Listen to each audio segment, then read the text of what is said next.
In this episode, we're going to read from the book of Daniel, or at least its most psychologically rich episodes, with Carl Jung, for whom the interpretation of dreams was not a technique or a parlor trick, but a sacred act, the practice of listening to what is deepest and truest in the human soul. The book of Daniel is set in the Babylonian exile. Daniel is a young Jewish man of noble birth who's been taken to the court of Nebuchadnezzar, king of Babylon, and trained to serve in the royal household. He is given a Babylonian name, Belteshazzar. He is educated in Babylonian language and literature. He is, in every external sense, being reshaped into something other than what he was born. But Daniel does not lose himself in this reshaping. He asks for permission not to eat the royal food. He prays 3 times a day. He does not bow to the king's statue. He remains beneath the Babylonian education and the Babylonian name Daniel. And Daniel can interpret dreams. The first great dream interpretation in the book is Nebuchadnezzar's. The king has had a dream that has disturbed him greatly.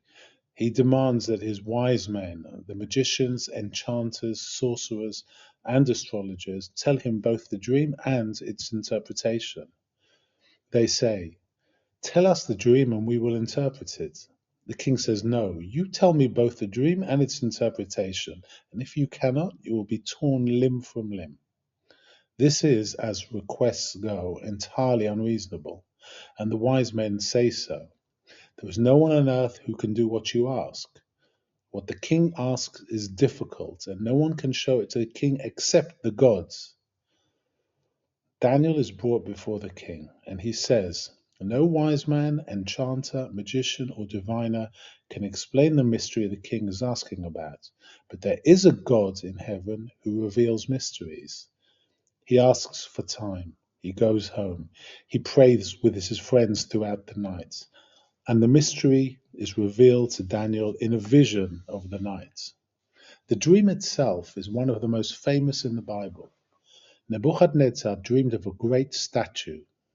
Its head was of fine gold, its chest and arms of silver, its middle and thighs of bronze, its legs of iron, its feet partly of iron and partly of clay. And while he watched, a stone was cut from a mountain, not by human hands, and struck the statue on its feet of iron and clay and broke them in pieces. Then the iron, the clay, the bronze, the silver, and the gold were all broken in pieces together and became like the chaff of the summer threshing floor. The wind carried them away, and no trace was found of them. But the stone that struck the statue became a great mountain and filled the whole earth. Daniel interprets. The head of gold is Nebuchadnezzar and his kingdom. The other parts are the kingdoms that will follow, each inferior to the last. And the stone cut without hands is a kingdom that God himself will establish, which will never be destroyed. From a Jungian perspective, this dream is remarkable on several levels. First, the dream itself. Jung was always interested in what he called big dreams. Dreams of a different quality from the ordinary nightly processing of the day's concerns. Big dreams, he argued, drew on the collective unconscious rather than the personal unconscious. They used imagery that was not specific to the individual's biography, but belonged to the whole of humanity's symbolic inheritance. They were often, he said, accompanied by a quality of numinosity, a sense of weight, of significance, of having been in contact with something of the ultimate importance. Nebuchadnezzar's dream is a big dream.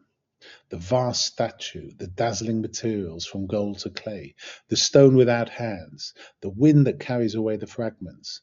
This is not the processing of yesterday's anxieties. This is something rising from the depths. And crucially, Nebuchadnezzar cannot articulate it. He knows it was significant. He knows it disturbed him, but he cannot reproduce it consciously. It has gone back below the surface of awareness, leaving only a residue of disturbance. This is precisely the structure that Jung observed in his patients. The most important psychic material, the contents of the unconscious that are most urgently pressing for attention, often cannot be directly grasped by consciousness. Consciousness has, in fact, a kind of resistance to this material. It is too big, too strange, too threatening to the existing order of things, and so it arrives in disguise, in symbol, in the oblique language of the dream. Daniel's role in the story is that of the dream interpreter, and Jung would find this role a perfect expression of what he believed the therapist or the analyst or any genuine spiritual guide should be. The interpreter does not impose meaning on the dream. The interpreter does not tell the dreamer what the dream must mean according to a predetermined system. The interpreter listens to the dream, to the dreamer, to the relationship between them, and attends to what the dream itself seems to be saying. Daniel says, there is a God in heaven who reveals mysteries. He is not saying, I have a system that decodes all symbols. He is saying, the meaning is in the dream itself, and the task is to be open enough and humble enough to receive it. This is Jungian in its deepest sense. Jung insisted throughout his career that the dream is wiser than the ego, that the unconscious knows things the conscious mind does not, and that the work of analysis is the work of listening to this wisdom rather than overriding it with theory. The statue, with its feet of clay, has given the English language one of its most enduring idioms.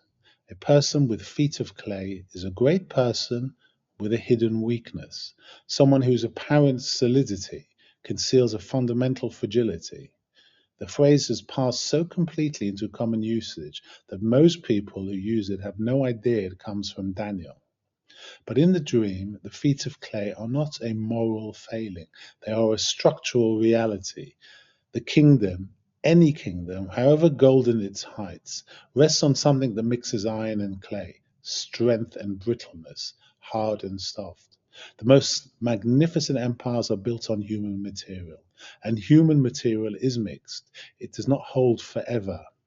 Jung would read the stone cut without hands as the self, the organizing principle that does not arise from the ego's projects, from human plans and ambitions and constructions, but from something deeper. The stone that becomes a mountain, that fills the whole earth, is the image of what endures when the constructed self, the golden head, the bronze middle, the feet of clay, is broken apart. What remains is the uncarved stone, the unmanufactured center.